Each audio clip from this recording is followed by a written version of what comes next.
Amazon दुनिया का सबसे बड़ा रेन फॉरेस्ट है। यह इतना बड़ा है कि इसके सामने कांगो बेसिन और इंडोनेशिया के रेन फॉरेस्ट भी छोटे हैं। 2.7 मिलियन वर्ग मील में फैला हुआ अमेज़न बेसिन लगभग 48 यूनाइटेड स्टेट्स के बराबर है और अकेले दक्षिण अमेरिकी महाद्वीप के लगभग 40% को कवर करता है। हम जानते हैं कि इसका आकार हमारी सोच से कई ज्यादा बड़ा है, लेकिन इस मेगा फॉरेस्ट के घने जंगलों में क्या क्या रहता है, इस बात से आज तक पूरी तरह पर्दा नहीं उठ पाया है। एक्सपर्ट्स मानते हैं कि अमेज़न धरती पर इकलौता ऐसा जंगल है जिसकी फ्लोर 1 को हम चाहकर भी पूरी तरह नहीं खोज सकते। आज की वीडियो अमेज़न में मौजूद कुछ ऐसे ही अनोखे जानवरों पर आधारित है जो साइंटिस्ट को अपने अनोखे फीचर्स से हैरान कर देते हैं, और यह स्पीशीज खास तौर से केवल अमेज़न में ही देखने को मिलते हैं। इस लिस्ट में स्पाइडर से लेकर प्लास्टिक ईटिंग मशरूम ट्री तक शामिल है, जिसके बारे में आपने पहले कभी नहीं सुना होगा, और यह आपको केवल अमेज़न में ही देखने को मिलेगा। तो चलिए वीडियो को शुरू करते हैं। Number 1, the silk and spider. सबसे पहले शुरुआत करते हैं एक ऐसे रहस्यमय मकड़ी की जो सिल्क से टावर बनाना जानती है और वैज्ञानिकों को अपने क्रिएशन से हैरान करती आई है। अमेज़न में पाए जाने वाली सिल्क स्पाइडर ने अपने सिल्क की बदौलत एक बार स्टोनहेंज लैंडमार्क को बनाया, जो कि यूके के सबसे फेमस लैंडमार्क में से एक है। इस फुटेज में आप खास तौर पर देख सकते हैं कि कैसे स्पाइडर अपने सिल्क की मदद से उस आकृति को बुन रहा है। पेरू में इस संरचना को सिल्क हेंज भी कहा जाता है। यह अमेज़न में पाए जाने वाले इस स्पाइडर का स्पेशल फीचर है। आपको जंगल के कई इलाकों में पेड़ पर बने हुए सिल्क टावर मिलेंगे, जिन्हें सिल्क की दीवार से घिरा हुआ होगा। एक्सपर्ट्स का मानना है कि यह जीव स्पाइडर की एकदम अलग प्रजाति है, जिसका डीएनए किसी भी दूसरी स्पाइडर प्रजाति से नहीं मेल खाता। आप यह समझ लें कि आज तक इन स्पाइडर को कभी भी इस तरह के जाल बनाते हुए भी नहीं पाया गया है। पहली बार ऐसा वीडियो इक्वाडोर के नेशनल पार्क से सामने आया था, जहां स्पाइडर बेबी सिल्क टावर से हैच हो रहा था, जिससे यह बात सामने आई कि टावर के भीतर यह जीव अंडा देता है और उसे चारों ओर से फेंस कर देता है। लेकिन समझने वाली बात यह है कि सिर्फ एक अंडा देने के लिए यह स्पाइडर इतनी मेहनत क्यों करता है।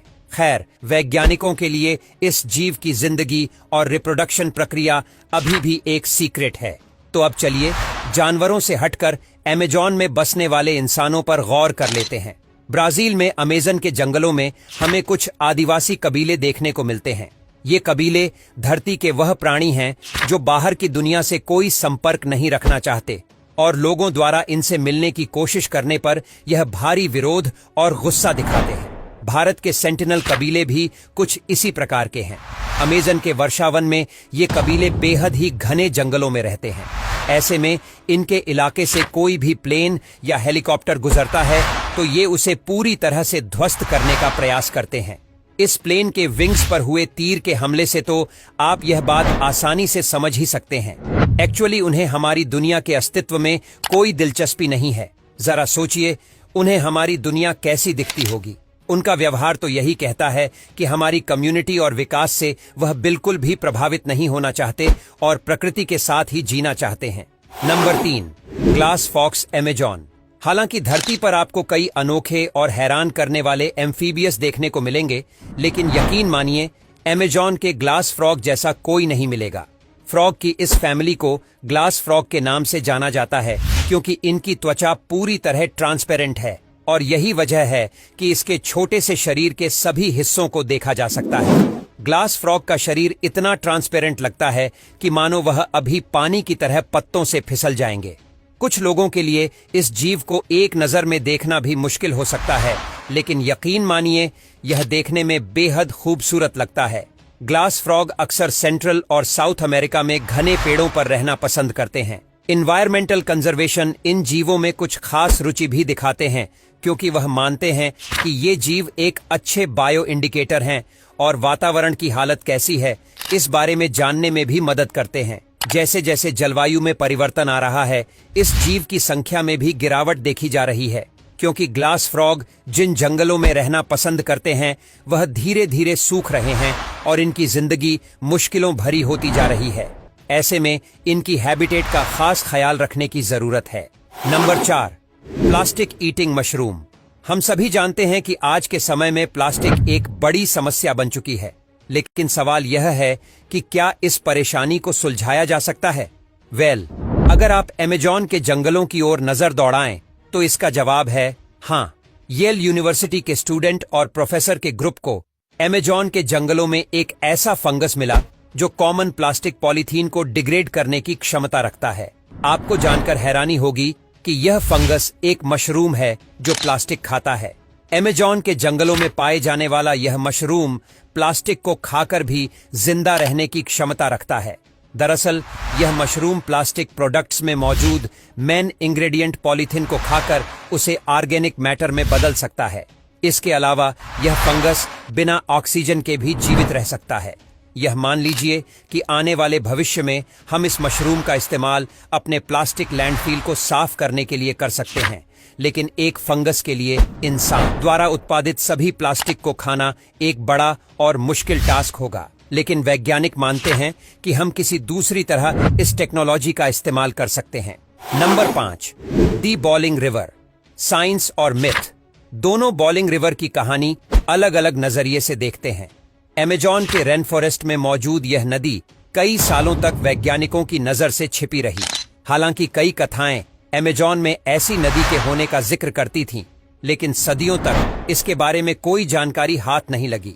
लेकिन जब यह नदी असल में वैज्ञानिकों के सामने आई तो उन्हें एहसास हुआ कि यह दुनिया में मौजूद सबसे बड़ी थर्मल रिवर है, जिसका पानी हर समय उबलता रहता है। यह नदी सेंट्रल अमेज़न पेरू के घने जंगलों के बीच है। जैसे जैसे आप नदी के मेन स्ट्रीम तक पहुंचते हैं, पानी का तापमान धीरे धीरे बढ़ने लगता है और एक पॉइंट पर यह तापमान 132 डिग्री सेल्सियस तक पहुंच जाता है। दरअसल जियोथर्मल सरफेस की वजह से इस नदी का पानी का इतना गर्म रहना वाजिब है। नदी के पास हमें कई सारे थर्मल वाटरफॉल्स भी देखने को मिलते हैं, जिसमें सबसे खास 20 फुट लंबा वाटरफॉल है। दिखने में यह नदी जितनी खूबसूरत है, समुद्री जीवों के लिए उतनी ही जानलेवा है। एक बार इसमें गिरने पर आप उसी समय बॉयल हो सकते हैं। Number 6, Amazon pink dolphins. समंदर में मिलने वाली डॉल्फिन का रंग भले ही अलग हो, लेकिन अमेज़न की नदियों में गुलाबी रंग की डॉल्फिन्स पाई जाती है। कई लोगों को लगता है कि पिंक रंग के डॉल्फिन मिथिकल हैं और यह अस्तित्व में नहीं है, लेकिन ये जीव असली है और अमेज़न की नदियों में आपको कई पिंक डॉल्फिन देखने को मिलती है। अमेज़न रिवर डॉल्फिन केवल फ्रेश वाटर में रहना पसंद करती है और इनका रंग गुलाबी होता है। इसे लेकर वैज्ञानिकों के मन में कई सवाल हैं, जिनके जवाब आज तक नहीं खोजे गए हैं। पिंक डॉल्फिन की स्पीशीज में सबसे मशहूर है द बोटो, जिसका रंग गहरा पिंक होता है। अमेज़न में इसकी संख्या 10,000 तक हो सकती है। हालांकि इसकी 40% प्रजाति साउथ अमेरिकी कॉन्टिनेंट में मौजूद है। हाल ही के सालों में कई डैम और हाइड्रो इलेक्ट्रिक प्रोजेक्ट के चलते इसकी संख्या में भारी गिरावट देखी गई है और बोटो डॉल्फिन्स इससे सबसे ज्यादा प्रभावित हुई है। इसके अलावा इंसानों द्वारा नदी का पानी गंदा करने की वजह से भी इसकी तादाद कम होती जा रही है। नंबर 7, नक्टिबियस पोटो। अमेज़न में पाए जाने वाले इस जीव की आंखों को देखिए। ऐसा लगता है मानो किसी ने पेंटिंग के जरिए इन आंखों को बनाया होगा और एक औल के शरीर पर चिपका दिया होगा। खैर, यह जीव कितना ही नकली क्यों ना लगे, लेकिन यह प्रजाति असल में मौजूद है। पोटो ऑल के नाम से मशहूर इस जीव को कभी कभी पूवर्मी वंस कहकर भी बुलाया जाता है। इसकी आंखें जहां हमें कुछ कार्टून्स की याद दिलाती हैं, वहीं इसका चेहरा बेहद ही प्यारा है। पोटो ऑल बेहद वोकल जीव है, जिनका शोर पूरे जंगल में सुनाई पड़ता है। शोर इसलिए क्योंकि इनकी आवाज में चहचहाट कम और शोरगुल ज्यादा होता है, लेकिन यह इसका सबसे जरूरी फीचर नहीं है। अमेज़न में पोटो ऑल को लकड़ी के साथ कैमाफ्लो करने के लिए जाना जाता है।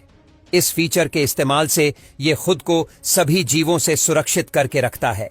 इस जीव का कैमाफ्लो इतना सटीक होता है कि इसे ढूंढ पाना बहुत मुश्किल होता है। पेड़ पर बैठे पोटो ऑल को देखने के बाद भी आप ये नहीं बता सकते कि ये कोई जीव है या कोई पेड़ की टहनी। इसके अलावा जितनी मजाकिया पोटो ऑल की आंखें होती हैं, वो उतनी ही दूरी से अपने शिकारियों को पहचानने के काबिल होती है। यही वजह है कि अमेजॉन का ये जीव होशियार होने के साथ साथ खतरनाक शिकारी भी है। Number 8, Hodgson birds. ये सच है कि स्क्रीन पर दिखने वाली ये चिड़िया बेहद बदबूदार है। हॉड्सन बर्ड्स अमेजॉन में पाई जाने वाली सबसे अलग और अनोखी चिड़िया है, जो शारीरिक और व्यवहारिक दोनों रूप से अजीब है। असल में ये पक्षी एक लीफ ईटर है और आकार में बड़ा होने के कारण भारी मात्रा में पत्तों का सेवन करती है। ऐसे में इसका डाइजेस्टिव सिस्टम गाय की तरह खाने को फॉर्मेट करता है और छोड़े गए मल पदार्थ से इसके शरीर में बदबू पैदा करता है। ये बदबू बेहद असहनीय होती है। जाहिर सी बात है, शरीर में ज्यादा एनर्जी के लिए भारी मात्रा में भोजन को प्रोसेस करना होता है। इस पूरी प्रक्रिया को होने में 45 घंटे का समय लगता है। इस दौरान ये पक्षी जंगल में काफी एक्टिव दिखाई पड़ती है, लेकिन इसके शरीर की बदबू के चलते कोई इसका शिकार करने में रुचि नहीं दिखाता। यहां तक कि इंसान भी इस चिड़िया से दूर ही रहते हैं। तो दोस्तों, ये थी अमेजॉन के जंगल में पाए जाने वाले कुछ जानवरों की ऐसी अनोखी प्रजातियां जो हमें केवल अमेजॉन में ही देखने को मिलती हैं। इनमें से कुछ के बारे में अभी भी पूरी जानकारी इकट्ठा नहीं की गई है। तो दोस्तों, आपको इनमें से सबसे अनोखा कौन सा लगा, कमेंट करके जरूर बताएं। और अगर इस वीडियो से आपको कुछ नया जानने या सीखने को मिला तो प्लीज इस वीडियो को एक लाइक करके अपने फ्रेंड्स और फैमिली में से जरूर शेयर करिए। और यदि आप इस चैनल पर नए हैं तो प्लीज इस चैनल को सब्सक्राइब करके बेल नोटिफिकेशन आइकन को ऑन कर लीजिए, ताकि हमारे आने वाले वीडियोस आप मिस न करें। मिलते हैं फिर किसी वीडियो में नए टॉपिक के साथ। तब तक के लिए नमस्कार।